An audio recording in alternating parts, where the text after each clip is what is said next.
As students at Georgetown University, we are some of the luckiest people on earth. While we live a life of privilege in and outside the classroom, some people are living in a completely different world. So, what's going on outside the front gates?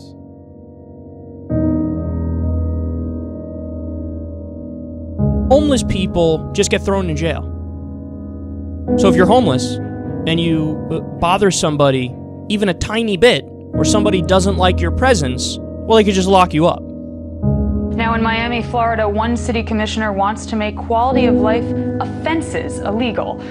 This would make things like sleeping on a park bench, eating on sidewalks, or congregating in public spaces all crimes. This would, in effect, criminalize homelessness. When none of us were looking, state and local governments started waging an undeclared war on the homeless.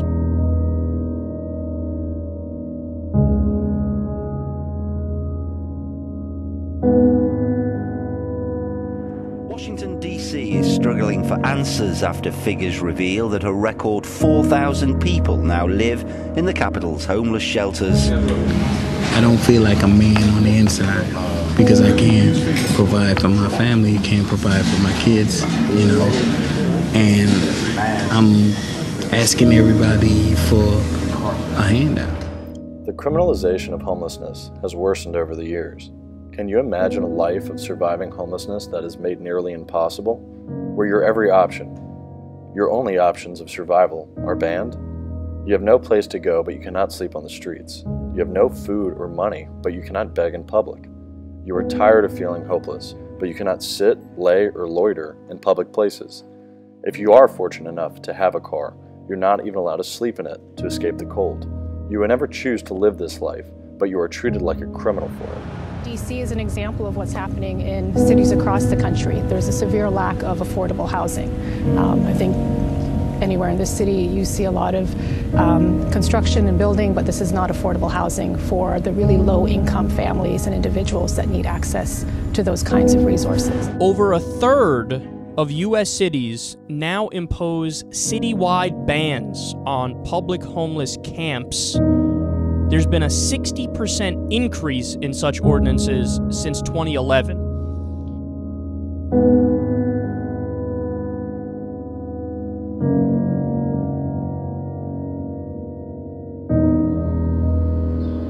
When I was 17, I got pregnant with my son, Desire. I was living with my aunt, and when I told her I was pregnant, she told me that I couldn't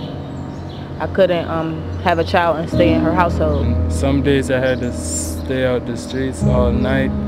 He put me out like 3 o'clock in the morning, no cell phone, nowhere to go, nothing to do. So I kind of like slept in the hallway. Most of the time it isn't the youth's fault, the position they're put in. Like, the toughest thing about being homeless is when your friends say, "Joy, can I come over?" I'm like, no. The hardest part is not knowing where you're gonna go, like the next day, not knowing like what's your next step, like where you're gonna be, you know. I don't really like majority. Basically, I only eat 1 meal per day. I only can eat breakfast sometimes, or maybe even lunch, but I always skip dinner. I knew a few people that, like, they end up on the streets and they end up or turn to violence because they didn't know what to do. They were just trying to make a quick buck to have a shelter over their head. If you out on the streets, you're gonna get in trouble. Like, you have nowhere to go, you're gonna go and do something stupid.